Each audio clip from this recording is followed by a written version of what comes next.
Pasquale Manzo e lavoro la cartapesta in questa struttura che ho chiamato Open Studio, proprio perché vuole essere uno studio aperto alle arti e in particolar modo ho pensato bene proprio di approfondire quello che è un aspetto di una materia come la cartapesta, che è una materia molto malleabile.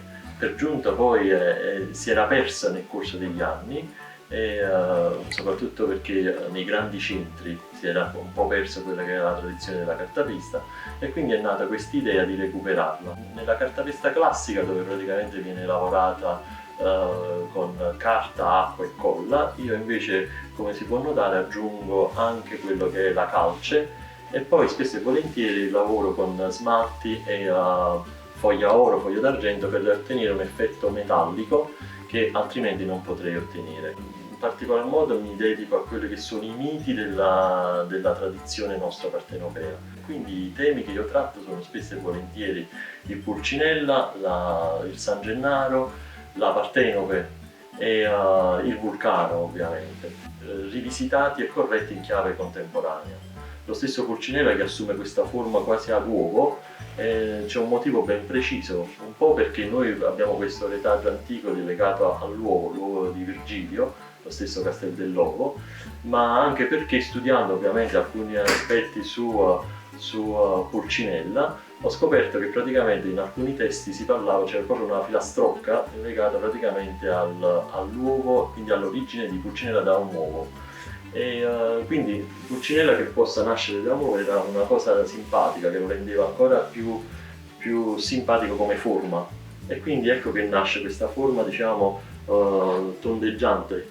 Parecchi si divertono, pure le persone che lo vedono, cicciotta la chiamano, no? Un po' rotonda. In realtà l'uovo rappresenta l'origine della vita, rappresenta l'inizio di qualcosa di positivo, di nuovo. Quindi ho voluto dare a questa forma, poi con queste gambette quasi sottili, questa elevazione verso l'alto, quindi ho spogliato quello che era l'aspetto, diciamo, più grottesco della maschera di Pulcinella, che in alcuni aspetti è anche pesante, per renderlo quasi un folletto. Oltre al Pulcinella, ovviamente, io lavoro anche sull'immagine, dicevo prima, del San Gennaro. Io rappresento con questa immagine filiforme, perché io praticamente lavoro questa immagine quasi verticale, questa tendenza di rivolgermi sempre verso l'alto. A me interessa quello che è l'aspetto legato al rapporto tra la popolazione e il santo. Mi incuriosisce molto questo rapporto diretto col santo, che è quasi un rapporto umano, umanizzato.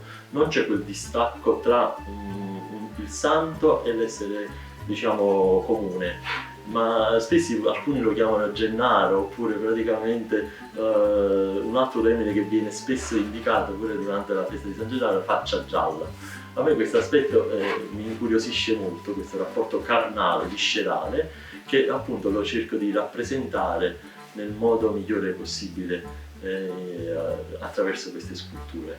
L'altro tema che mi preme molto raccontare è la Partenope, la Sirena Partenope, perché noi, nonostante nasciamo, diciamo, Napoli nasce appunto questo mito della sirena, purtroppo non è molto diffuso a differenza delle altre icone napoletane e quindi a me diciamo, ci tenevo particolarmente a richiamarla e in particolar modo ho realizzato una serie di sirene che appunto richiamano proprio quello che è il momento di massimo amore che questo essere mezzo umano e mezzo pesce ha dato nei confronti della nostra città. Quindi questo suo lasciarsi andare quasi a morire per amore e quindi si lascia morire sulle spiagge del Castel dell'Ovo. A me interessa molto quello che sono i contrasti cromatici, la tridimensionalità, io dico spesso e volentieri. Quindi la mia pittura, come la mia scultura, è molto materica, quindi è bello proprio che quando si possa toccare, quando le persone possano avere la possibilità di toccare un'opera, devono sentire a tatto quelle che sono le diverse materie con cui sono state composte. Le opere interagiscono quasi con le persone e anzi questo è proprio quello che è il mio obiettivo.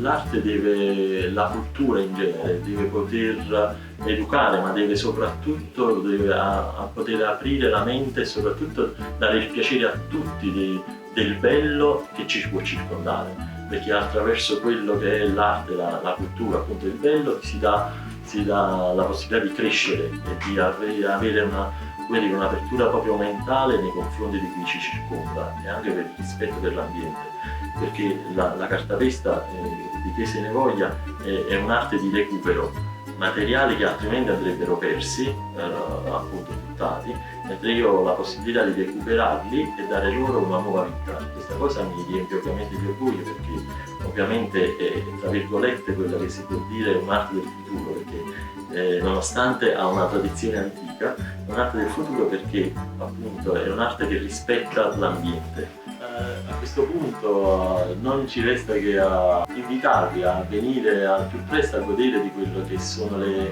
bellezze locali e soprattutto di nutrirsi di quello che sono, quello che dicevamo prima, il bello in tutte le sue forme, quindi artistiche, culinarie e anche le bellezze architettoniche di questa splendida città che è Napoli.